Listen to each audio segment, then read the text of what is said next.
खैर शुक्र है उस परमात्मा का कि आज ही आया, तो मैं उम्मीद कर रहा हूँ शायद 2-4 दिन में इसको आ जाएगा और ये अपने पिताजी को लास्ट मोमेंट में देख पाए।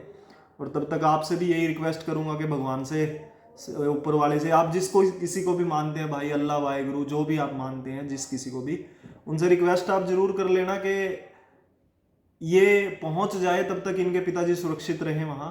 कार दोस्तों, वीडियो है दोस्तों, अभी एक बैन केस था, 10 साल के लिए बैन हुआ था यूके से, और उसको बैन को तुड़वा करके उसका वीज़ा आज पासपोर्ट रिक्वेस्ट आ गई है। परमात्मा ने उसके ऊपर कृपा की और हम लोगों को माध्यम बनाया उसका हेल्प करने के लिए। राजेश जी हैं, राजेश यादव, और ये हैदराबाद से हैं जहाँ तक मुझे याद है। अभी मैं उनका वो भी साइड में चलाऊँगा, देख लेना आप। तो ये केस क्या था वो मैं आपको बता देता हूँ। इनके फादर साहब जो हैं वो यूके के अंदर हैं और उनका मेडिकली ट्रीटमेंट चला हुआ है, और इन्होंने जो फाइल लगाई थी उसके अंदर फौज डॉक्यूमेंट्स यूज़ हुए हैं, ऐसा एम्बेसी ने एलिगेशन लगाया था और इनको रिफ्यूज़ करके 10 साल के लिए बैन कर दिया था। अब उस केस को तुड़वाने के लिए मैंने काफ़ी टाइम मुझे लगा, मैंने इनसे बात की पहले कि क्या क्या चीज़ें हैं, पूरा केस समझा एक बार। समझने के बाद फिर मैंने इनको डॉक्यूमेंटेशन के लिए चीज़ें थी वो करवाई, और उसके बाद हमने इनका वीज़ा जो था, मतलब जो कोर्ट के लिए पैप बनता है कोर्ट में चैलेंज के लिए, तो वो पूरा कोर्ट केस रेडी किया और फिर उसको सबमिशन किया। वो सबमिशन के बाद फिर हम लोगों को जो है लगभग 21 दिन हो गए थे, शायद 1 नवंबर को डाला था और 21 नवंबर को, पता नहीं 22 नवंबर, 21 को सॉरी, फिर इनका रिकन्सिडरेशन का आया आज सुबह ही। आज 22 तारीख है, तो आज ही वो रिकन्सिडरेशन का आया सुबह कि हम रिकन्सिडरेशन कर रहे हैं, और साथ ही साथ इनको फ़ोन आ गया एम्बेसी से कि आप पासपोर्ट लेकर के आ जाएं और आपको वीज़ा इशू किया जाएगा। तो अभी ये केस ऐसा था सर कि इनके फादर साहब को लास्ट स्टेज पे है वो, और मेडिकली जो ट्रीटमेंट है वो ये मान करके चलना कि सर डॉक्टर ने भी मना कर दिया है कि हम इससे आगे इनकी ट्रीटमेंट नहीं कर सकते। बड़ा कॉम्प्लिकेटेड केस था। कल भी मेरे साथ इसकी शाम को बात हुई थी, तो मैंने इसको बड़ा सांत्वना दी थी कि कोई बात नहीं सर, मैं रिमाइंडर डाल रहा हूँ। तो सुबह सुबह ही मैंने इस बात की रिमाइंडर उनको डाली थी एम्बेसी को कि ये सर मेडिकली अर्जेंट केस है, इसको कंसीडर किया जाए। इनके फादर साहब की ट्रीटमेंट को भी मना कर दिया गया है फ्यूचर में, मतलब अभी डॉक्टर उसके आगे ट्रीटमेंट बंद कर रहे हैं क्योंकि इससे आगे ट्रीटमेंट की नहीं जा सकती और वो लास्ट स्टेज पर हैं। अभी एक बाप, और मतलब देखिए इमोशनली बात है, मुझे खुद को फील होती है चीज़। मेरे साथ भी कुछ ट्रेजिडी थी जो चलो नहीं बता पाऊंगा मैं यहाँ।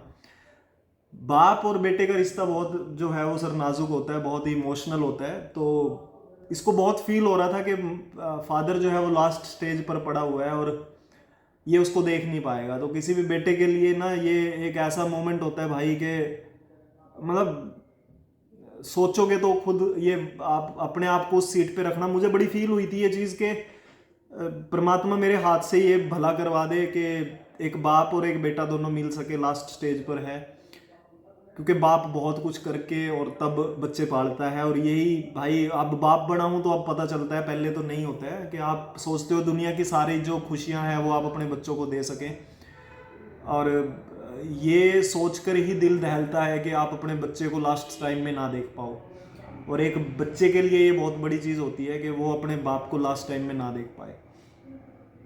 तो वो चीज़ बड़ी फील हो रही थी मुझे, और मुझे लगा कि नहीं कुछ ना कुछ किया जाए। और चलो जैसा भी था, मैंने इनके बहुत से डॉक्यूमेंटेशन मंगवा करके फिर दोबारा सारी चीज़ें करवा करके डाल ली थी पैप के अंदर, कोर्ट के अंदर, जो चैलेंज के लिए रेडी किया था। खैर शुक्र है उस परमात्मा का कि आज ही आया, तो मैं उम्मीद कर रहा हूँ शायद 2-4 दिन में इसको आ जाएगा और ये अपने पिताजी को लास्ट मोमेंट में देख पाए।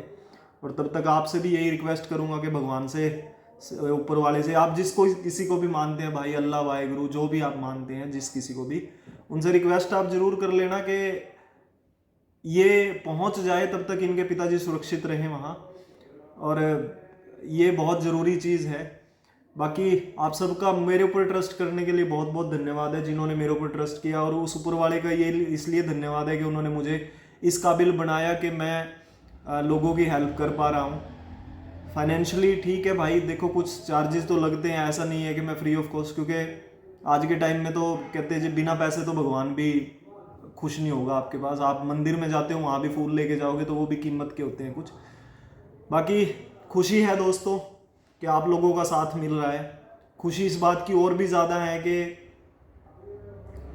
मैं लोगों के काम आ पा रहा हूँ। Thank you.